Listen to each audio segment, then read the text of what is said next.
tudo bem? Cá estamos nós, eu e você, você e eu. Como sempre, começando mais um podcast Diário da Delegada, transmitido pelo canal do YouTube da TV Diário Campineiro. Você é um parceirão, uma parceirona, e eu fico muito feliz com você. Então, inscreve aí no canal, ajuda, compartilha e divide aí as nossas ideias, porque você sabe, a comunicação não é só o comunicador, mas sim com quem a gente se comunica. Então, agradecendo mais uma vez a audiência, a participação de vocês. Hoje nós trazemos um convidado muito querido, muito conhecido, que é o Kelmon Luiz da Silva Souza, mais conhecido como Padre Kelmon. Ele é um político brasileiro, filiado ao PL, nasceu na Bahia, isso mesmo, em Acajutiba. Não? Onde nasceu o Padre Kelmon? Salvador. Salvador, da Bahia. Cidade muito conhecida, capital da Bahia. Então, o senhor não veio lá do interior, igual a mineira aqui, né? Não, eu nasci na capital, minha família. Primeiro, boa tarde a todos, né? Uma alegria estar aqui no programa da Delegada, que faz 5 anos que nós nos conhecemos. Nós nos conhecemos na época do PTB, né? Na época do PTB. Em que ela estava no PTB e eu também. Mas eu nasci na capital, a família do meu pai é da capital e a família da minha mãe é do interior. Então eu vivi nesses dois ambientes, né?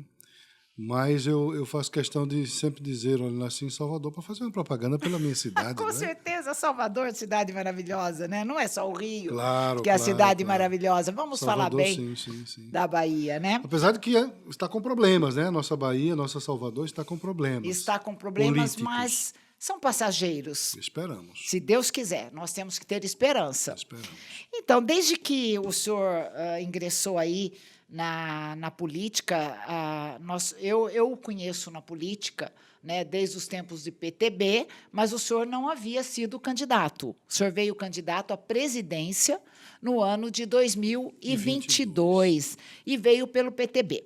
Então, desde então, o senhor conquistou aí, vamos dizer, os conservadores, né? Devido ao seu discurso bem incisivo contra a esquerda. O senhor também, além de ter essa atuação na política, o senhor é fundador e atual coordenador do Movimento Cristão Conservador Latino-Americano. Fala um pouquinho para a gente deste movimento, porque eu tenho uma amiga lá no Peru, quero deixar um abraço para ela aqui, que nos acompanha, e ela me fala que é amiga do Padre Kelmon. O senhor tem viajado à América Latina neste trabalho cristão conservador? Eu acabei de chegar do Peru. Anteontem eu cheguei aqui em São Paulo, eu estava no Peru, por conta das minhas atividades religiosas, né? Todos sabem que eu sou padre ortodoxo, não sou padre romano. E a origem da minha igreja, a sede administrativa, vamos assim dizer, a arquidiocese está no Peru. Então, uma vez por ano, os padres eles são convidados ou convocados para participar da reunião do clero. E aí nos juntamos ali, padres que vão do Brasil, eu, né, aqui no Brasil, padres do Equador, de alguns países onde a igreja está presente, para essa reunião que dura 4 dias, 5 dias.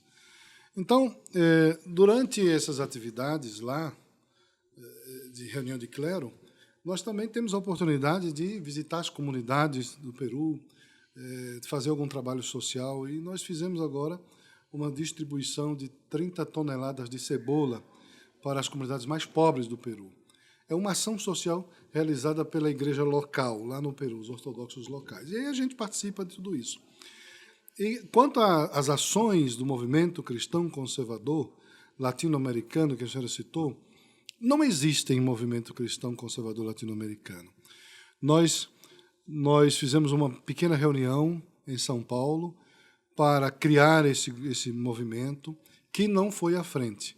Ele morreu, foi uma semente que não germinou. Ele morreu, mas anos depois, já depois das eleições presidenciais do ano de 2022, nós criamos o Foro do Brasil em 2023, lá no Congresso. Então, eu estava também no Peru, dando suporte e orientações destas ações do Foro do Brasil que existem no Peru já.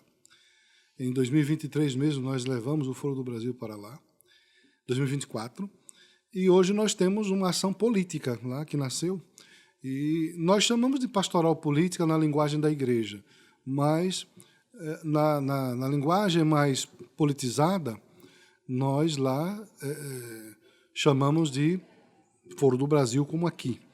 Mas são padres que se envolveram nas ações do Foro do Brasil e fizeram dessas ações uma pastoral. Ou seja, se dedicam o tempo todo à conscientização política das pessoas, ao debate político, à captura, acho que vou mudar a palavra, a pescaria, pescar pessoas que tenham perfis mais para a participação em decisões, em disputas eleitorais, e a partir daí se faz um trabalho de valores, de princípios, de atuação na comunidade. Eles estão fazendo isso muito bem no Peru e nós estamos fazendo também isso aqui no Brasil, né? O Foro do Brasil hoje, que nós podemos dizer que é um método de articulação política para a ocupação de espaços de poder, nós hoje aqui nós estamos presentes em 16 estados. E desses 16 estados, cada presidente tem um grupo que já levou a sementinha para os interiores. Então, a Bahia, por exemplo, tem 55 municípios que já têm os diretórios municipais. E agora estamos fazendo isso aqui no estado de São Paulo. Eu tinha uma agenda fora, a agenda agora ela é local, é mais aqui na cidade, no estado de São Paulo, justamente por isso. Que nós estamos visitando os interiores do estado, falando o que é o Foro do Brasil, levando esta ideia para frente, juntando pessoas, procurando mais os religiosos também para se inteirar desse assunto e plantar a semente. Plantar a semente, porque nós estamos percebendo que para mudar a realidade, que nós queremos mudar, a realidade política, a gente precisa de novos atores políticos que tenham uma visão de serviço, que tenham uma visão, que tenha práticas políticas com valores, com princípios, porque o povo já está cansado de tanta corrupção. As pessoas não aguentam mais tanta corrupção, tanta divisão social, de classes. E o que nós queremos é outra coisa. É dizer, olha, o Brasil é uno, é uma nação formada por 26 estados, mais um Distrito Federal, e nós precisamos manter esse país unido. Nós precisamos também que as políticas públicas, elas de fato, elas transformem a vida das pessoas, elas elevem o nível cultural das pessoas, melhorem a economia das cidades, dos estados que nós temos aqui. E é um esforço grande que nós estamos fazendo para juntar pessoas que queiram voluntariamente participar desta construção do Foro do Brasil, que é um projeto de médio e longo prazo, porque não é que o Foro do Brasil vai ser a receita mágica para resolver os problemas do Brasil. Não é isso. É que nós estamos preocupados com a situação atual do país e resolvemos fazer alguma coisa de forma mais concreta, nas bases, cuidando das bases, preparando a juventude, cuidando dos adolescentes, para que lá na frente se possa colher frutos, né? Então, é uma construção feita a muitas mãos e que não tenha... A resposta não é imediata. Ela é muito mais... a longo prazo. A longo prazo, essa é a palavra. É uma semente plantada que precisa ser cultivada. Regada, cultivada. Regada e cultivada e há de crescer. O senhor é uma figura com muitas nuances, muitas camadas, e nós estamos falando aí do Foro do Brasil, que tem esse viés mais conservador, porque a população brasileira quer resgatar valores, mas o que me consta é que o senhor já foi filiado no PT. O senhor traz alguma experiência desse tempo? Já fui. Quem não foi filiado ao PT, não é? Eu não fui. A maioria das pessoas já caíram no conto do vigário. Mas a minha filiação ao PT não se deu por ideologia. Foi há muito tempo? Há muito tempo. Ela não aconteceu por ideologia, por acreditar naquilo que o PT prega e ser um militante. Não foi. Eu tinha 17 anos e a minha tia, lá do interior da Bahia, era candidata a, a vereadora, e naquele município não existia o Partido dos Trabalhadores. Então, eles estavam procurando pessoas para se filiar, para fazer volume, Que bela história. e a partir daí, iniciar o Partido dos Trabalhadores e ela como candidata a vereadora. Então, ela me convidou, meu sobrinho, será que você não poderia se filiar para me ajudar, para compor? Eu digo, sim, posso, mas eu não entendia nada de PT, nem de ideologias deles. Então, foi um acidente aí para eu querer ajudar a minha tia. Mas despertou Eu em nunca- você o interesse pela política, talvez? Eu nunca militei com os ideais da esquerda, né? Pelo contrário, naquela época eu também estava envolvido já em algumas atividades pastorais da juventude na igreja e tinham elementos de teologia da libertação que não me agradavam. Eu já era contra aquilo, né? Depois a gente descobre lá na frente, no futuro, que uma coisa estava muito ligada à outra, né? PT, teologia da libertação. Ou seja, acabou tendo certeza, né? Exato. Mas olha, o senhor é também um apoiador do ex-presidente Jair Bolsonaro desde 2018. Mas fica aqui uma curiosidade: como é que vocês se conheceram? Bom, foram dois momentos. Foram dois momentos em que eu conheci o presidente Bolsonaro. O primeiro momento, eu nunca imaginava que eu seria também um candidato à presidência da República. Se eu não estiver enganado, foi em 2019. Eu estava, como todos os brasileiros iam para aquele cercadinho, né?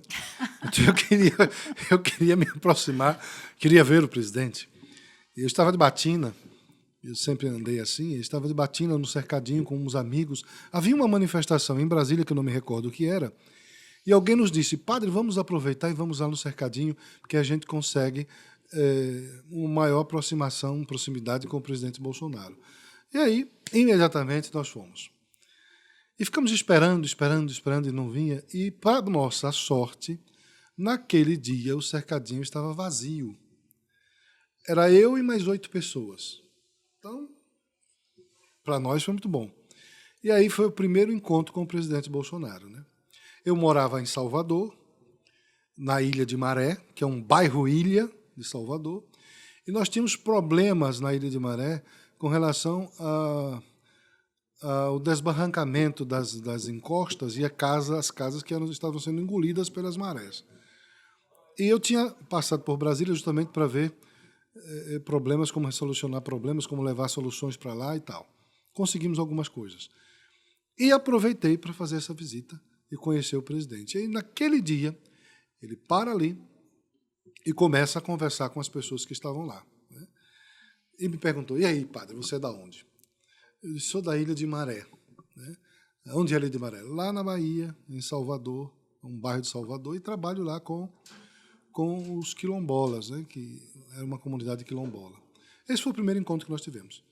Depois, fomos embora, e mais na frente, 3 anos depois, está o padre Kelmo com o presidente Bolsonaro num debate. Quem podia imaginar uma coisa dessa? Ninguém podia imaginar algo assim. Ninguém poderia imaginar. Ninguém podia imaginar uma coisa dessa. Estávamos nós dois ali no debate do SBT, depois no debate da Globo, e a partir dali nós fomos construindo uma relação de proximidade. E essa relação de proximidade continua até agora.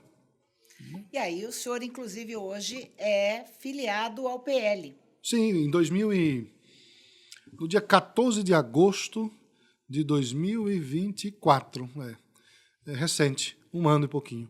No dia 14 de agosto de 2024, me fizeram um convite para ir para o PL, porque eu estava, como a senhora, nós éramos do PTB, depois o PTB se funde com o Patriotas, nasce o PRD, eu não tinha mais por que estar ali, uma vez que o Roberto Jefferson não estava mais, então não tinha mais ambiente para estar sem a presença dele ali.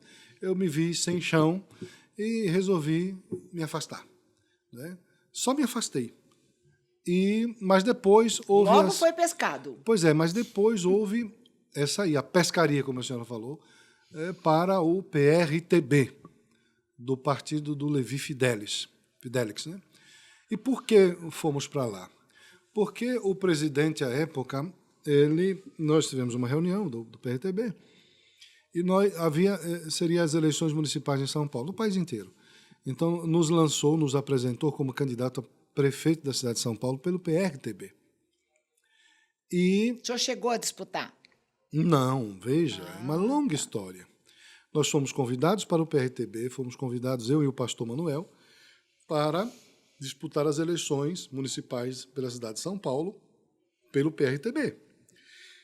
O presidente Avalanche, na época, fez o anúncio, até falaram isso numa reportagem do Zé Maria na Jovem Pan, e foi anunciado. Padre Kelmo é pré-candidato a prefeito da cidade de São Paulo. Só que 15 dias depois, nós tivemos uma surpresa. Eu ia e vou ainda, muito a Roraima, então eu estava voltando de Roraima, quando me deparo com uma notícia, já chegando em Congonhas, desembarcando. Olha, o PRTB trocou o padre por Marçal. Aí eu não entendi aquilo, né? Entrei em contato com a direção nacional, nunca falaram comigo. Não, acredite, até hoje, nós nunca tivemos um contato, nós nunca nunca nos explicaram o motivo, nunca atenderam uma ligação nossa, nunca disseram o porquê. Então, tanto eu como o pastor, o candidato a prefeito e o vice, ficamos assim, sem entender. E eles colocaram o Pablo Marçal e nós ficamos sem resposta do próprio partido por que fizeram aquilo. Queríamos entender. E aí nos convidaram para ir para outro partido. Aí fomos, foi tudo muito rápido, um mês e pouquinho. Aí fomos para o Democracia Cristã, o DC. Eles disseram, padre, você precisa continuar na política, você não deve continuar afiliado a algum partido. E fomos para o Democracia Cristã e ficamos ali alguns meses. Eu gostei muito do Democracia Cristã, mas também, ao mesmo tempo, já havia um grupo de pessoas que falavam, o senhor precisa estar no PL. E eu resistia, né? Porque é um partido grande, né? Muitas pessoas, e eu não me via ali no partido. E depois tinha a questão do Roberto Jefferson e tal.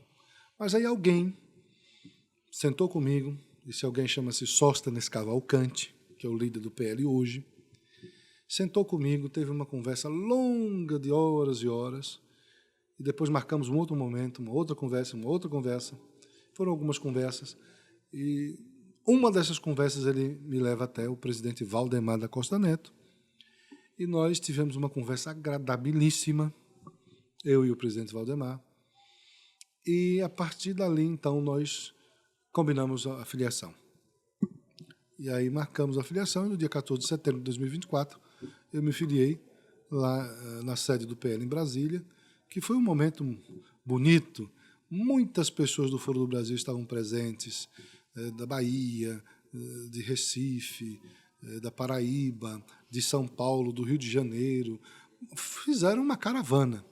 Eu acho que nós tínhamos ali quase 70, 80 pessoas num espaço pequeno, e com um grupo de Brasília que aproveitou com violões e fizeram louvores. Parecia que iniciaram a celebração de uma missa, né? Muitos cânticos, muitas orações, pastores presentes. Um padre amigo meu estava presente, e Valdemar e os demais líderes, né? O Sóstenes estava presente. E naquele dia eu fui acolhido pelo PL. E foi uma das melhores coisas que eu fiz. Porque diziam para mim assim, olha, padre, você precisa vir para um partido, você foi candidato à presidência da República, você precisa vir para cá, você ajudou o Bolsonaro, de certa forma você o ajudou quando você o defendeu. Então, hoje ele está aqui no PL. As grandes lideranças conservadoras estão aqui, muitos deputados, senadores, Marcos Pontes, de São Paulo, está no PL, e tantos outros estão aqui. Michele, que gosta de você, está aqui. Por que você vai ficar fora desse time? Vai ficar em partidos quase que desconhecidos? Não, o senhor tem que estar aqui conosco. E foram várias conversas até eu entender que vocês têm razão. E aí, aceitei o convite e me filiei. Estou aí no PL, tentando ajudar de alguma forma. Com certeza, num espaço que o seu trabalho vem sendo reconhecido. Mas o senhor sabe que o Bolsonaro, aqui em Campinas, ele teve 40% dos votos. Bastante, hein? Para presidente. E agora o senhor tem estado aqui na nossa região. Como o senhor está vendo aí a cidade de Campinas, a região de Campinas? O que o senhor nos diz sobre Campinas? Olha, eu não conhecia Campinas. Com esse trabalho, eu passei aqui uma vez, rapidinho, em 2010, quando nós fizemos um trabalho contra o aborto, deixando aqui uns documentos da CNBB. Mas foi uma visita rápida, não deu para conhecer nada nem ver nada. Apenas chegar num local, deixar uns objetos e sair. Mas, como nós estamos fazendo um trabalho de levar o Foro do Brasil para as cidades, eu estou vindo mais a Campinas, estou vindo mais a Valinhos, vindo mais a Vinhedo, me aproximando mais dos interiores, e vejo Campinas como uma cidade assim extremamente importante economicamente para o Estado de São Paulo, mas na política também. São definições que acontecem a partir dos votos daqui, porque me parece que aqui tem 800 mil eleitores, não é? Sim, cerca de 800 mil Pois eleitores. é. É uma cidade com mais de 1 milhão, Mais de 1 milhão de 200 habitantes mil habitantes. e com quase 800 mil eleitores, ou seja, define eleições, ajuda. Define e ajuda muitos candidatos, inclusive que não conhecem a região e se aproximam. E eu fico muito feliz de poder estar entrevistando o senhor aqui e lhe apresentar um pouco da nossa Campinas, né, que é uma cidade pujante, é uma cidade muito representativa, a segunda maior cidade do estado de São Paulo, fora a capital. Então, seja muito bem-vindo aqui na nossa região E também. tem um filho ilustre que eu não sabia que era daqui. Olha que a gente estuda e esquece ou passou por cima do texto e não viu. Carlos Gomes. Né? O maestro Carlos O maestro Gomes, Carlos Gomes, o grande maestro, Exatamente. né? Eu estive numa praça aí que tem um busto dele e eu fiquei... Realmente, Campinas ainda deve muito a Carlos Gomes, né? Eu, quando vereadora aqui, eu fui autora da lei que obriga a execução do hino de Campinas. Imagine uma obra de um maestro reconhecido mundialmente, que é o hino da nossa cidade, não era conhecido. Obrigada por falar aí do nosso ilustre Tonico Ramos. É filho daqui, hein, gente? Filho daqui. Filho daqui. Bom, Padre Kelmo, na eleição presidencial, o senhor ficou em 7º lugar, uma posição muito respeitada para quem aceita um desafio desse tamanho. Mas o senhor também foi responsável, o senhor falou assim rapidamente sobre o debate entre os presidenciáveis, né? O senhor estava, inclusive, ali com a mesma posição ideológica do Bolsonaro, que hoje o classifica como sendo um bolsonarista, né? Posso dizer assim. E aí houve um embate, foi um debate muito acirrado. O senhor teve um embate direto lá com a senadora Soraya Tronic, do União Brasil.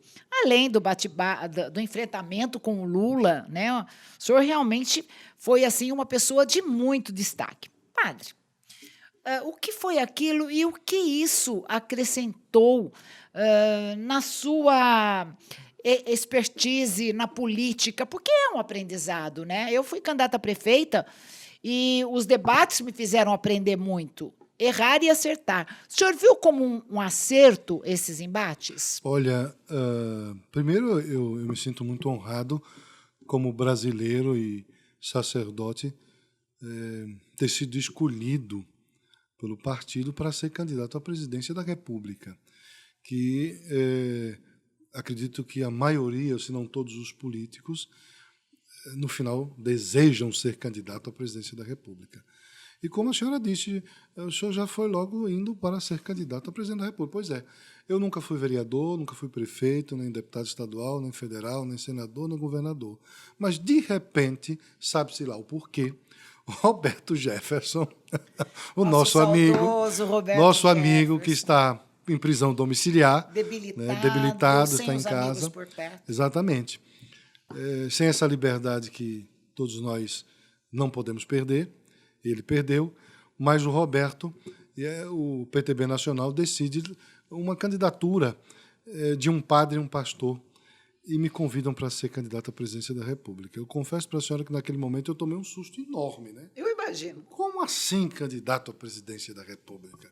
Eu sou apenas um padre de uma ilha e serei candidato a presidente da República sem experiência política.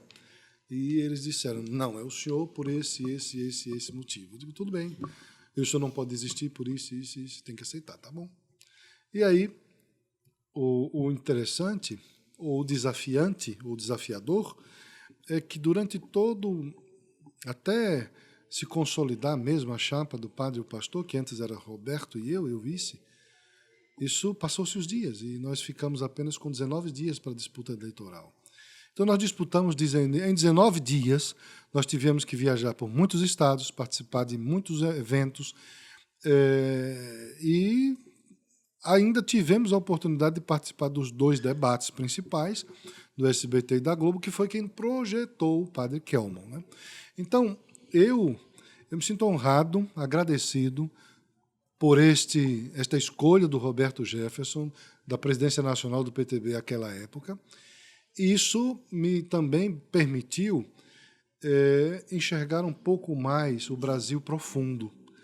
Não é o Brasil do interior, o Brasil real, onde eu estive no Macapá, no Amapá, e fui vendo as diversidades que existem em nosso país, a pobreza que está arraigada em um lugar, num outro a riqueza está mais aflorada. E toda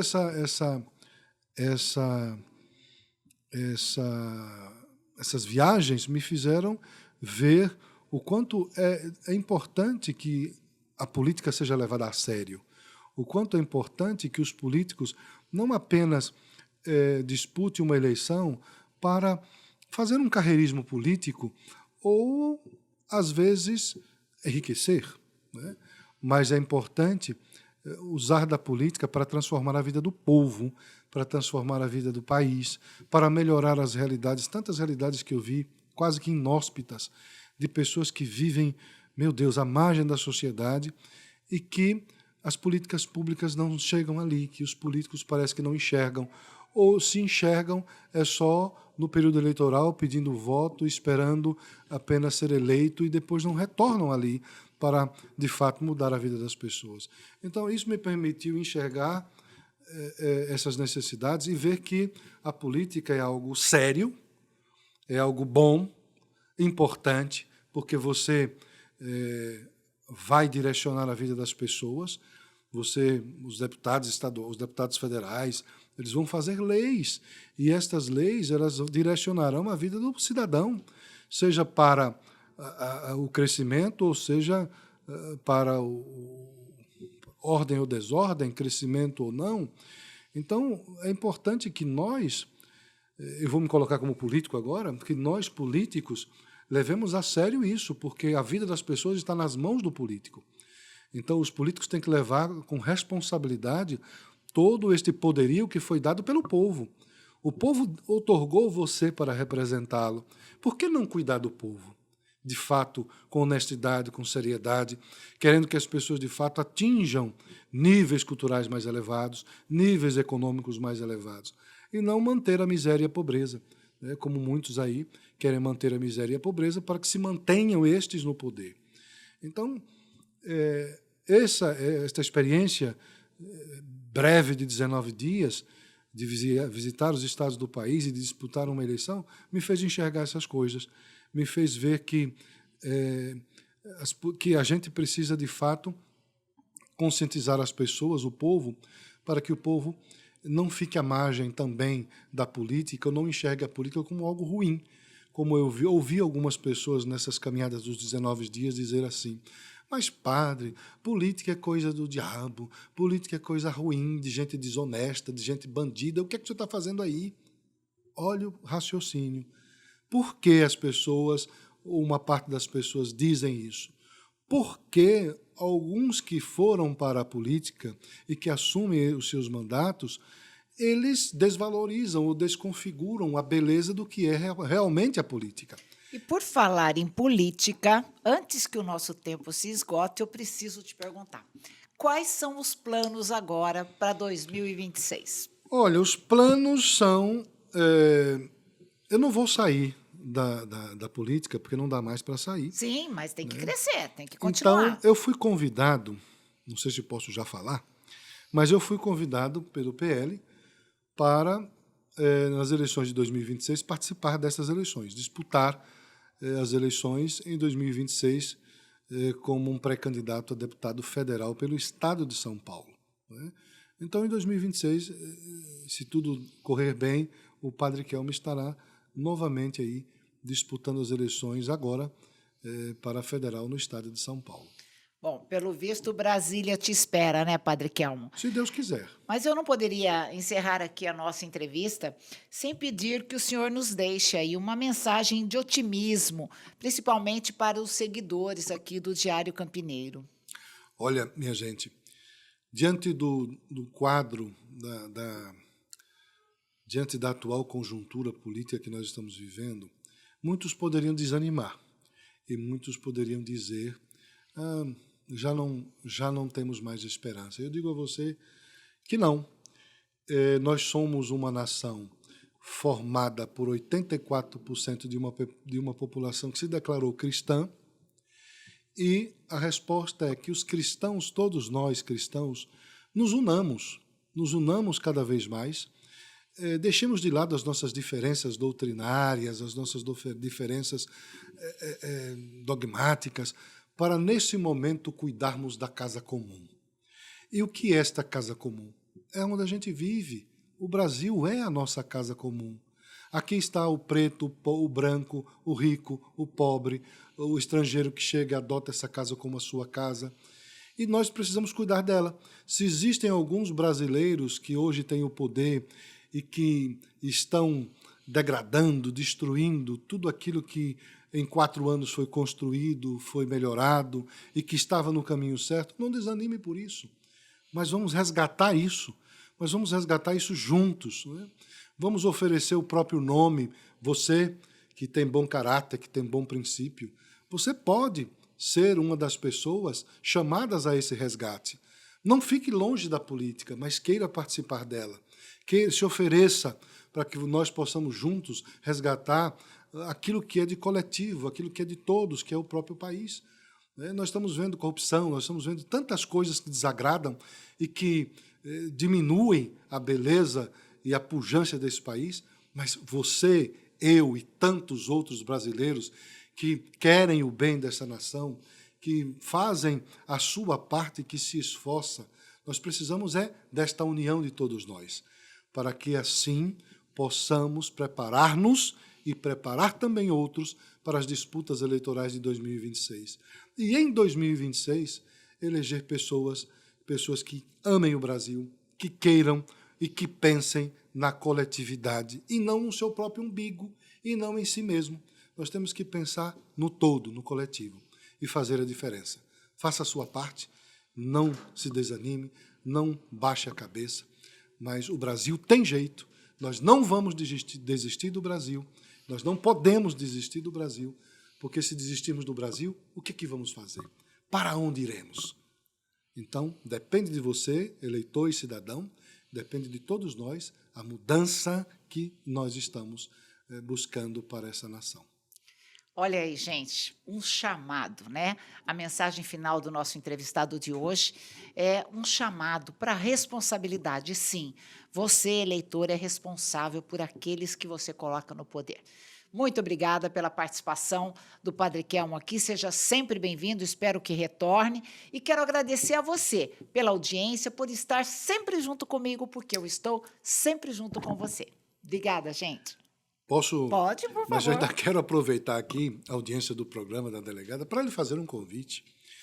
Você conheça melhor o Padre Kelmo através das redes sociais. Me siga. Muito interessante. PE Kelmon no Instagram. Nós estamos também no X, nós estamos no Facebook. Né? Nós temos também um WhatsApp para falar com vocês. Né?